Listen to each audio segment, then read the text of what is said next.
Veuillez, s'il vous plaît, dire votre numéro d'équipe à la caméra. 7. Vous avez 15 minutes pour la présentation. Je vous montrerai le temps restant à l'aide de cartons aux 7, 4 et 2 minutes, ainsi qu'aux 30 secondes restantes.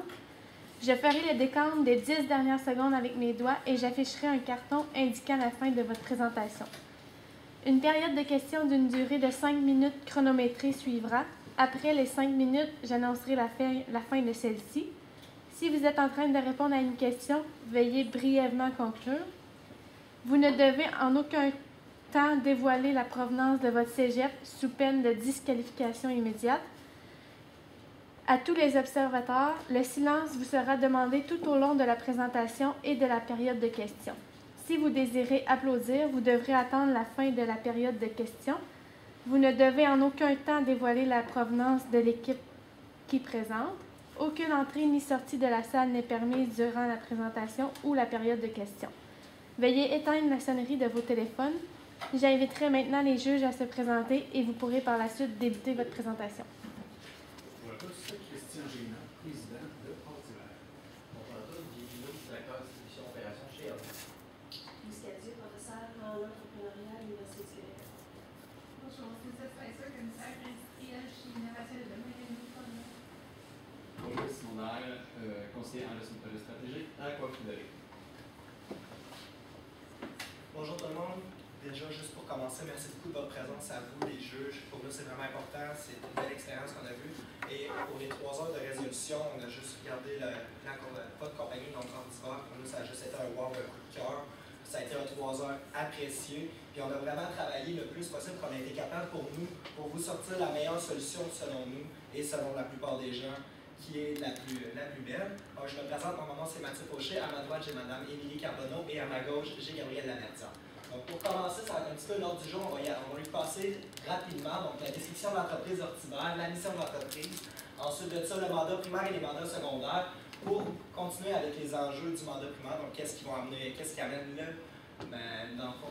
le mandat primaire, la clientèle, votre clientèle cible à vous, la matrice FFOM, pour ensuite vous montrer nos 2 stratégies qu'on a développées, donc une plus du côté consommateur et l'une du côté plus compagnie, donc partenaire.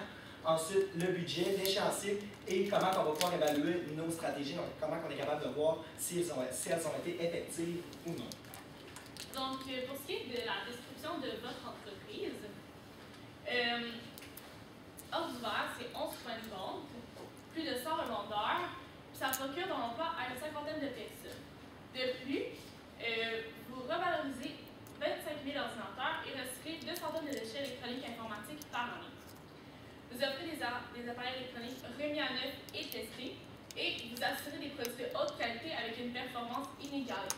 Vous avez des prix concurrentiels et vous offrez une garantie de 2 ans sur la main-d'œuvre ainsi que sur les pièces. Vous avez des valeurs écologiques, puis pour ce qui est de la division Écouvert, c'est un programme de recyclage et de revalorisation unique. La mission de votre entreprise peut se développer en 4 sections, soit offrir une solution informatique 360 degrés dans le respect de l'environnement et du développement durable, sensibiliser les consommateurs au recyclage informatique, revaloriser les pièces et la remise à neuf d'appareils, ainsi que proposer une alternative de consommation performante, écologique et économique. Aujourd'hui, nous allons travailler sur un mandat que nous avons pu séparer en un mandat primaire ainsi que 2 mandats secondaires.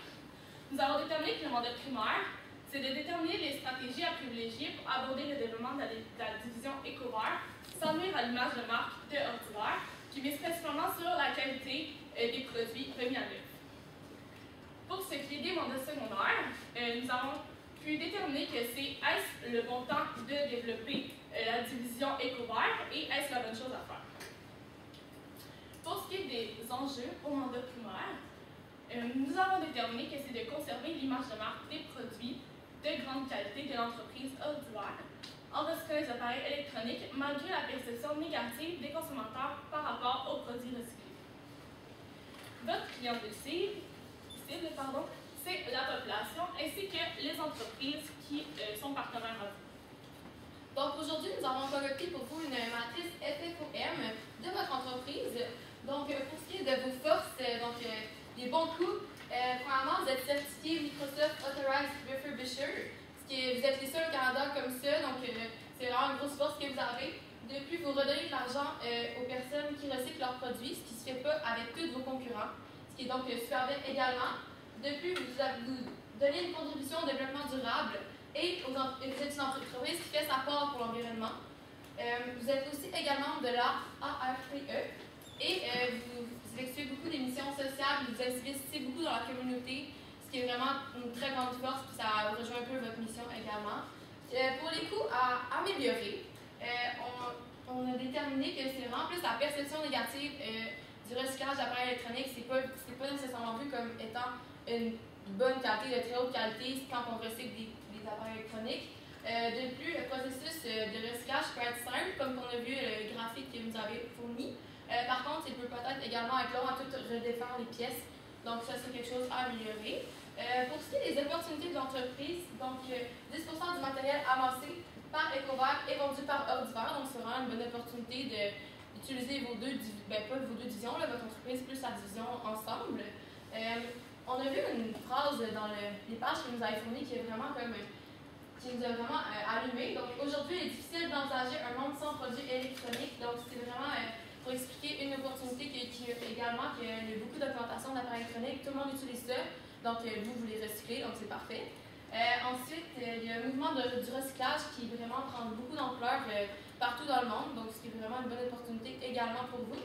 Et votre entreprise est en croissance, donc c'est super bien. Pour ce qui est des menaces, il n'y en a pas beaucoup. Il y a la concurrence, principalement Unirecycle, qui est votre principal concurrent. Donc, notre stratégie première, notre stratégie principale qu'on a concoctée pour vous, c'est faire un plan de communication. Donc, dans le fond, notre message se sépare en deux volets. Donc, là, la première partie, c'est vraiment de faire que le recyclage, ça égale à positivisme. Donc, c'est important de recycler, c'est bien de recycler, on encourage tout le monde à recycler. Deuxième partie du message, c'est vraiment que les produits électroniques recyclés, on veut que ça égale bonne qualité. On veut pas que les gens pensent que c'est la mauvaise qualité, on veut vraiment que ça rejoigne le but de votre entreprise première qui est de remodeler des appareils de bonne qualité. On veut vraiment que les gens ils pensent que votre entreprise c'est de bonne qualité parce que ça l'est. Donc, un slogan qu'on a pensé, qui a été dit par vous, M. Gélina, si ça se branche et que ça fonctionne à batterie et que ça peut entrer dans une voiture, alors on peut le recycler. On pensait que c'était vraiment une bonne idée, que ça allait très bien avec notre plan de communication. Par la suite, l'axe de communication qu'on vous propose, c'est vraiment de rendre le recyclage d'appareils informatiques positif, comme que j'ai dit un peu avec le message. C'est une vision que les appareils recyclés peuvent être de bonne qualité. Même s'ils sont utilisés, ils sont quand même de très bonne qualité. Par la suite, pour nos objectifs, donc, sont séparés en deux comme le message. Donc, le point 1 va un peu avec l'objectif 1, qui est d'améliorer la notoriété des produits recyclés de 20% au cours des 6 prochains mois. Et l'objectif 2, ça serait de sensibiliser 40% de la population à recycler leurs produits électroniques au cours de la prochaine année. Comment on compte faire ça? Une des techniques qu'on compte utiliser dans le plan de communication, c'est vraiment susciter l'émotion des gens. Donc, on a vraiment vu des statistiques qui nous ont comme marqué. Donc, si ça nous marque nous, ça va marquer les autres également, c'est sûr. Par exemple, recycler 1 million de cellulaires équivaut à 1368 voitures hors de la route pendant 1 an. C'est marquant, ça peut faire susciter les gens à recycler. De plus, les déchets électroniques représentent 70% des déchets toxiques de l'Amérique. Moi, personnellement, c'est lui qui m'a le plus marqué. C'est vraiment beaucoup. Par la suite, pour les médias de notre plan de communication, donc on veut vraiment y aller avec B2C, donc de vous jusqu'aux consommateurs. C'est vraiment une communication de masse qu'on veut. On veut que le plus de personnes possible soient sensibilisées. Donc, on veut faire premièrement de l'affichage, des réseaux sociaux et un événement. Pour l'affichage, ça serait principalement sur les autobus, les panneaux d'autobus et dans vos succursales. Et pour les réseaux sociaux, ce serait vraiment avec votre page Facebook, page Instagram, site web. Puis pour ce qui est de l'événement, on pense que ça serait vraiment intéressant pour vous de faire vraiment une grosse promotion d'événements, faire un événement de collecte d'appareils électroniques dans vos succursales, vos 11 succursales. Comme ça, vous n'avez pas besoin de louer une salle pour faire l'événement. Vous pouvez le faire directement dans vos succursales. Ça fait la promotion pour la compagnie également. Pour ce qui est de la deuxième stratégie, c'est vraiment l'amélioration de ce qui est de la relation avec vos partenaires. Donc, on veut vraiment créer un lien bidirectionnel. Donc, autant qu'on travaille, nous, on va vendre aux partenaires, on veut aussi que le partenaire nous amène quelque chose. Donc, ce qui serait les produits recyclés. Parce qu'on ne se le cachera pas, la plupart des revendeurs ou des compagnies, eux, doivent avoir déjà leur boîte pour ce qui est des produits recyclables électroniques, mais ils doivent les donner au fond de confédération, donc les personnes qui ramassent tout ce qui est des produits électroniques. Nous, ce qu'on aimerait, c'est que vous, votre compagnie, vous donnez de l'argent. Donc, cet effet-là, on pourrait dire aux partenaires, on va vous racheter, vous, vos produits électroniques pour le prix. Comme ça va améliorer la relation. Puis on sait que c'est dans un de vos objectifs de vision en 2020 d'améliorer votre partenariat avec ce qui est des fournisseurs, ce qui est de vos fournisseurs et vos partenaires. Donc, de cet effet-là, on serait capable de garder un lien plus fort entre vous et vos partenaires parce que eux autres, ça leur rajouterait une source de revenus. Avec la source de revenus, eux, ils se sentiraient plus mal de fait même de vous laisser aller pour un autre concurrent. Donc, votre relation serait excessivement meilleure. Donc, c'est vraiment le lien de bidirectionnalité qui pourrait être mis de l'avant.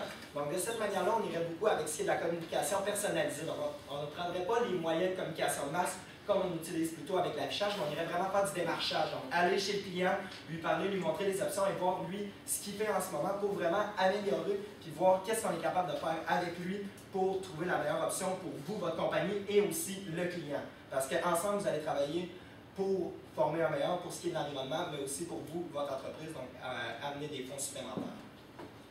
Pour ce qui est du budget, donc l'argent que vous avez dépensé dans le plan de communication, on a fait une approximation, parce que c'est sûr qu'on n'a pas contacté toutes les compagnies qui sont exactement le prix, mais selon nous, les affiches, ça serait environ 5 000 $, incluant le graphisme.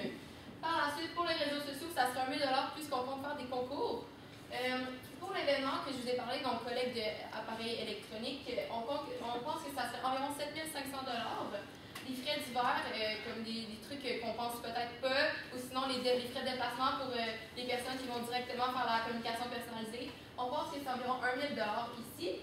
Pour les sondages, quand on va vous expliquer, Mathieu va vous expliquer plus tard, ça va être un 500 $, ce qui donne un grand total de 15 000 $.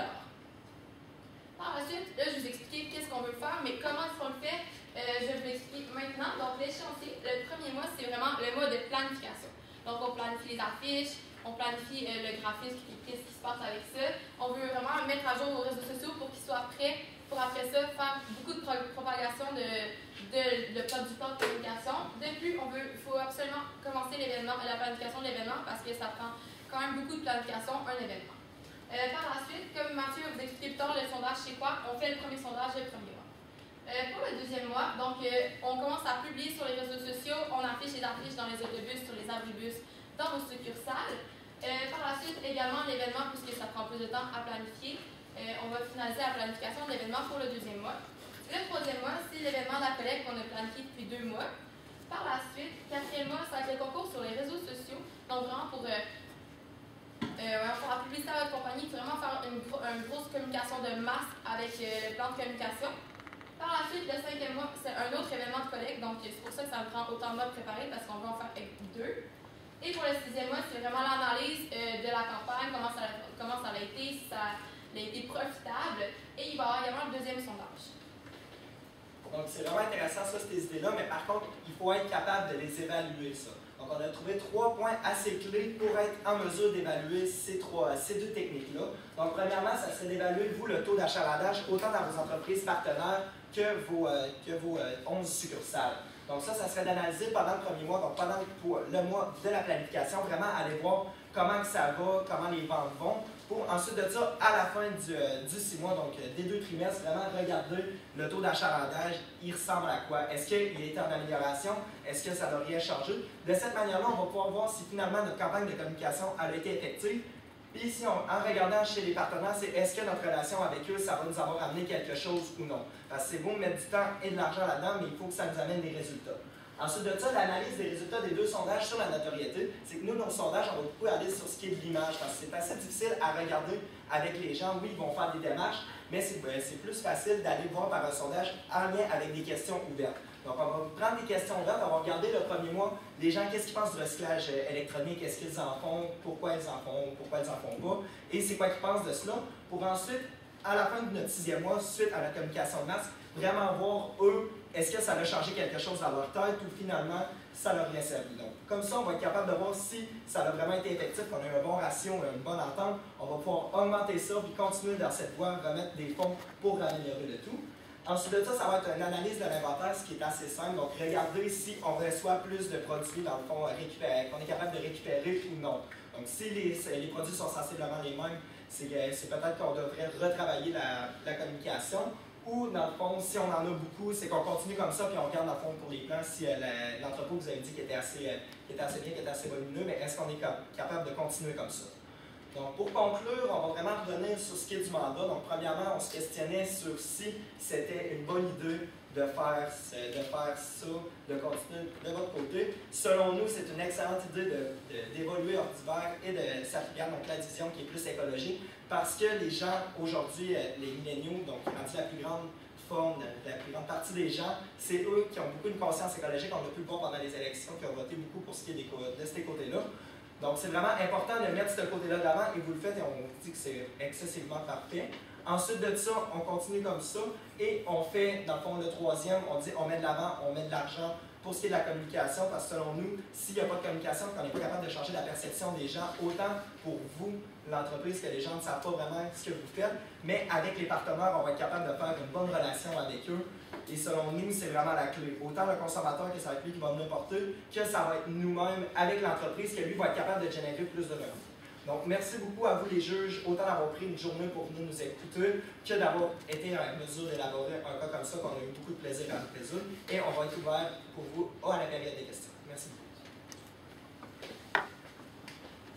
Je vais y aller pour penser. Merci. C'était super bien détaillé. J'aimerais faire un petit peu de push sur le retour sur investissement. Les gains estimés au niveau de la collecte, à combien avez-vous des chiffres à nous suggérer sur comment vous pensez qu'on va augmenter une collecte de matière récupérable?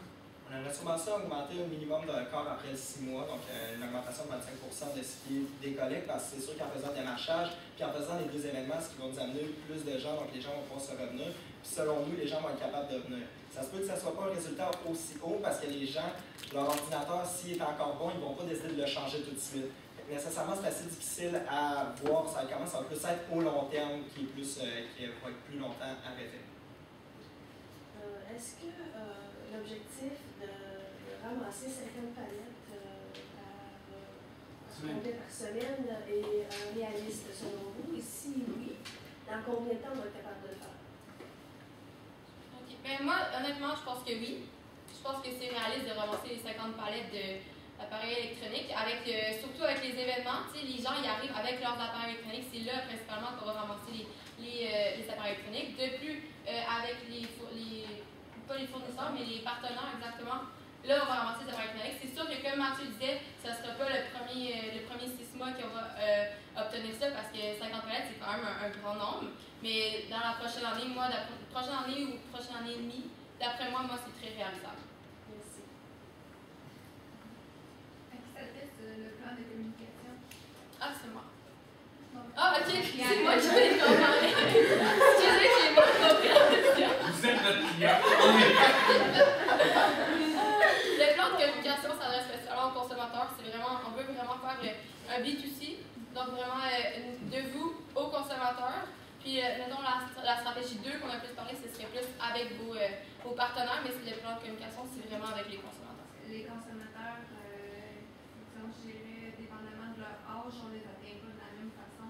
Oui, c'est pour ça exactement qu'on fait des affichages pour, mettons, les personnes qui prennent l'autobus, plus qui vont le voir. Les réseaux sociaux, ça touche quand même assez de gens. Il y a quand même des gens de plusieurs générations qui les utilisent. C'est sûr que notre génération les utilise plus, donc ça nous touche plus nous.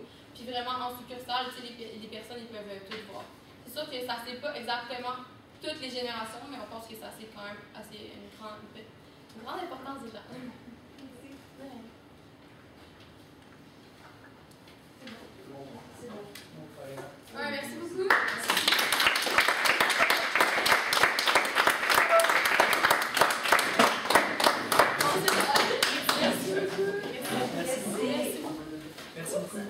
On est à l'envers.